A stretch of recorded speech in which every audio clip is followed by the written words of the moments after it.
Hello, my bike lovers and nerds and dorks. We're approaching 700 subscribers. Thank you, everyone, for commenting on my videos. You know who you are. The love goes out. Thank you to my international viewers as well as my people from the US.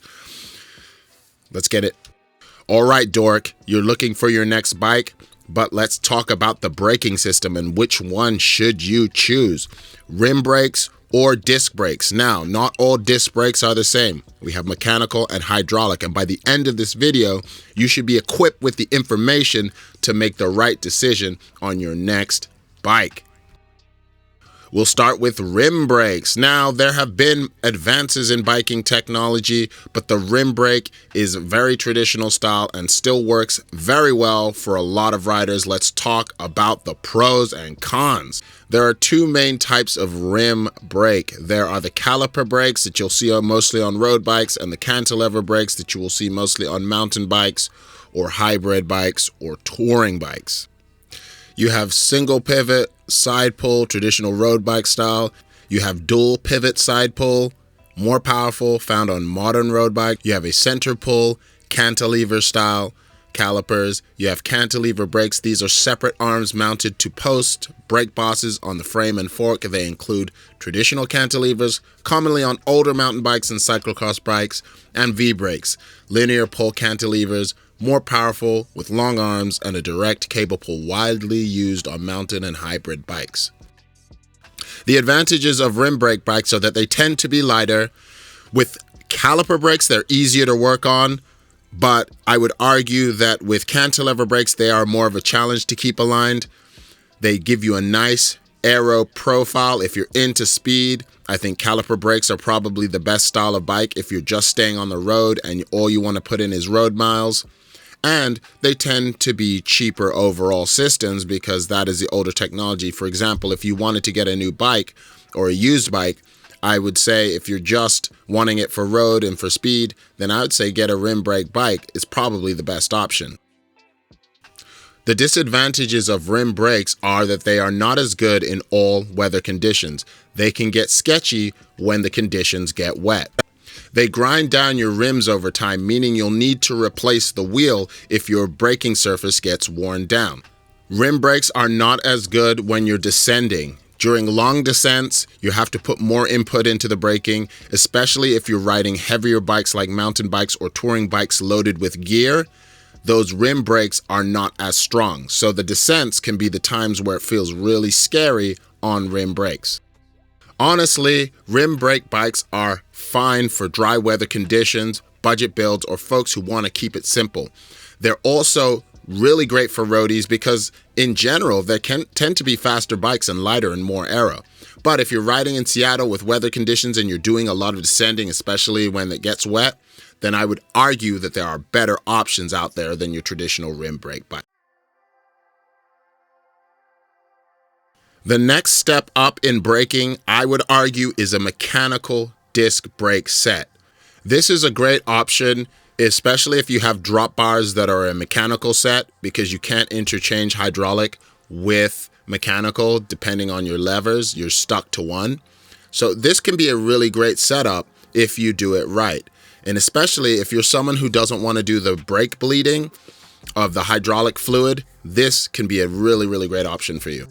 Now, I want to add one addendum in there in that a mechanical brake system, from the information that we have gotten from a lot of YouTubers and the Poseidon Bike Company, is that compressionless housing along with mechanical disc brakes can make the braking system really, really rock solid.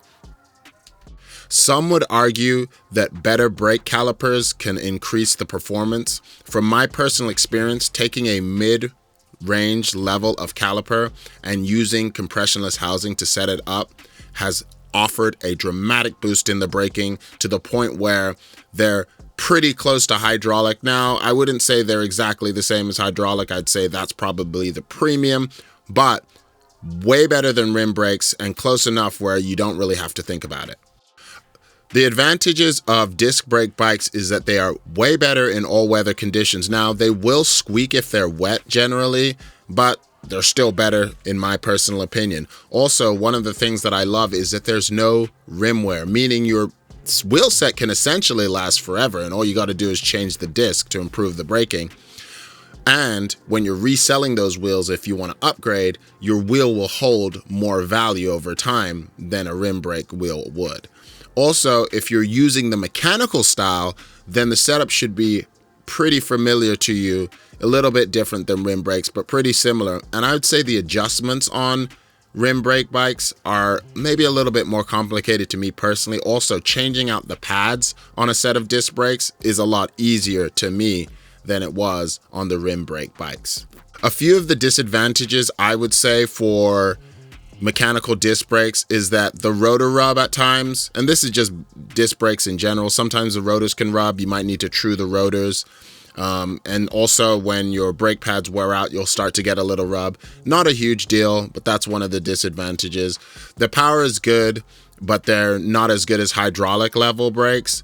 And also I'd say if they're not set up with compressionless housing, sometimes the braking performance, especially if you're trying to ride a gravel bike, is actually worse than the rim brakes. So it needs to be set up well for the advantages to shine through. But if they're set up poorly and not bedded well, then a lot of the times those mechanical disc brakes are not necessarily an advantage. The addendum that I want to add here is that there are actually cable actuated hydraulic brakes that use the cable to pull, but the pistons use hydraulic fluid to give the braking surface their power. So those are actually going to be a little bit more powerful than traditional mechanical brakes, and you can still use a mechanical setup. The calipers are going to be more expensive, but that's the kind of the in-between step between that and hydraulic brakes. Now, like I said, the braking performance tends to be really good if they're set up well with compressionless housing, but you're going to get an even better performance with the cable actuated hydraulics, meaning you might not actually need a set of hydraulic brakes, especially if you're limited by the style of drifters you have that only take mechanical setup. All right, now we're talking hydraulic disc brakes. And I have them on a couple sets of my bikes.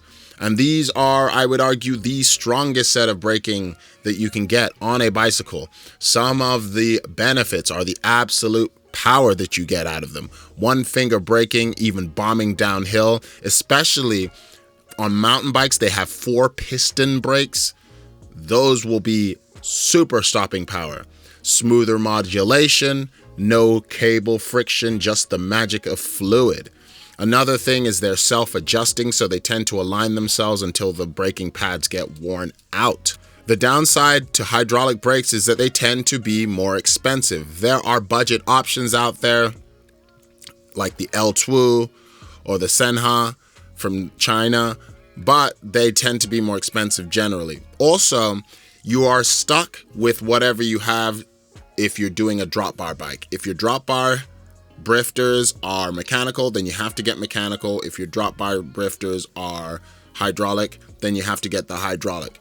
It's better if you can separate them, like on a mountain bike where the shifting and the braking are separate, then you could find more of a budget option, but that is something you would want to consider. If you're not as DIY inclined, bleeding them can be a challenge, but there are tons of tutorials based on your model for bleeding, so you just take it slowly, and it's something that's achievable with someone who is DIY or has DIY inclinations. And they tend to be heavier. They're not for weight weenies. You tend to see hydraulic disc brakes set up on mountain bikes, gravel bikes that you're going to be going on a lot of chunder on, and so these are not the style of brakes that everyone needs. If you're sticking to roads, if you're sticking to bike paths and you're not getting too rugged with it, you probably don't need hydraulic braking. So wrapping it up, when would you need each style of brake? If you're a roadie who's interested in primarily speed and you don't mind going with the skinnier tires, then a set of caliper brakes is really, really good. If you want bigger tires, then you have to go for a cantilever brake bike, or you want to start venturing out into the disc brake bike realm. Now, keep in mind that your frame dictates what type of calipers can be on it. A disc brake bike is going to have the appropriate places to mount disc brakes, and a rim brake bike is going to have the appropriate places to mount your rim braking system. So you can't necessarily interchange one with the other. I mean, I think I've seen it on YouTube where people have like mad DIY skills and can alter their frame, but it's not something the layman can do. And so you just want to make sure of what you want before you get into this, because you can't interchange the two. So fair weather riders, people who don't ride a lot, people who are just wanting to get a bike to kick around the city, then a rim brake bike is absolutely fine. And I would say don't get a disc brake because they tend to be more expensive and you don't need that to get into riding. But once you're riding for a little while, the reason I personally got disc brakes is because Seattle is mad hilly. If you know, you know. If you've lived here, then you know. You can't really see it on the YouTube videos. Gradient is hard to judge through video. But it is. It's the gradient is hard. And I'm not someone who has a problem going uphill, especially if I have the right gearing. But the problem I've always had in the past is going downhill. Rim brake bikes tend to be really awesome, especially a road bike. A rim brake bike tends to be an awesome climber uphill, but they can get sketchy downhill, especially with the geometry and the skinny tires of a road bike. So those wider tires that disc brakes tend to be able to accommodate, along with the increased braking power, make going downhill more fun. It inspires more confidence on downhill, especially when the weather gets a little bit sketchy out there. So those are my breakdowns of why you would want each. So old school bikes, still an amazing option for many riders. Another benefit of them is that mechanics are used to working on old school bikes still. I call them old school, but you can still buy new bikes with rim brakes. But they're super accustomed to that. Not that they can't work on mechanical brakes too. They've been out, disc brakes, they've been out for a while now, so it doesn't really matter. But get in the comment section. Let me know what you think. Let me know your experiences on which bikes and why you would do what. I would only go back to a rim brake bike personally if I had another road build.